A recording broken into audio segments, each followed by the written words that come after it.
ইরানের সাথে যুদ্ধে জড়াবে যুক্তরাষ্ট্র এবং সেই যুদ্ধে যুক্তরাষ্ট্র হেরে যাবে ইরানের কাছে। যুক্তরাষ্ট্র ও ইরানের সম্ভাব্য সংঘাত নিয়ে ভবিষ্যৎবাণী করা এমনই একটি ভিডিও ভাইরাল হয়েছে সামাজিক যোগাযোগ মাধ্যমে। ভিডিওটি করেছেন চীনের বংশোদ্ভূত কানাডীয় অধ্যাপক সুইচিন জিয়াং।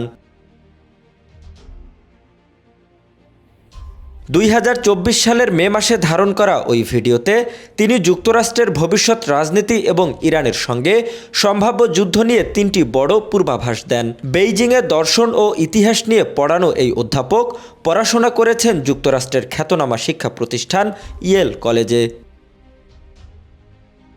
তার ইউটিউব চ্যানেল প্রেডিক্টিভ হিস্ট্রিতে তিনি ইতিহাসের ধরন বিশ্লেষণ করে ভবিষ্যতের বৈশ্বিক ঘটনাগুলো নিয়ে আলোচনা করেন।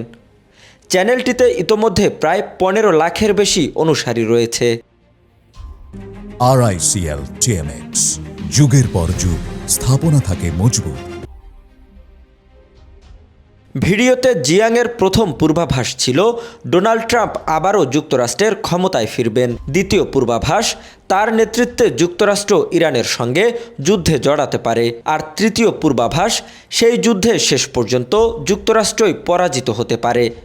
সম্ভাব্য এই সংঘাতকে তিনি তুলনা করেছেন দ্বিতীয় বিশ্বযুদ্ধের সময়কার গুরুত্বপূর্ণ সামরিক অভিযান সিসিলি অভিযানের সঙ্গে।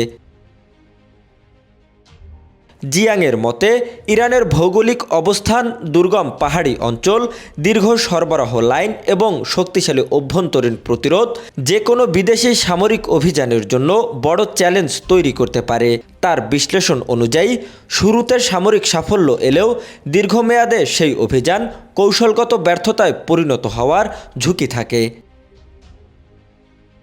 এদিকে তার প্রথম 2 পূর্বাভাস বাস্তবতার সঙ্গে মিলেছে বলে দাবি করেছেন অনেক সামাজিক যোগাযোগ মাধ্যম ব্যবহারকারী।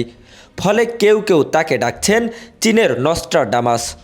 তবে বিশ্লেষকরা বলছেন আন্তর্জাতিক রাজনীতির বাস্তবতা সবসময় জটিল ও অনিশ্চিত।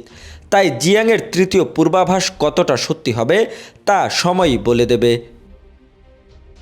জহিরুল ইসলাম, বাংলাদেশ বুলেটিন।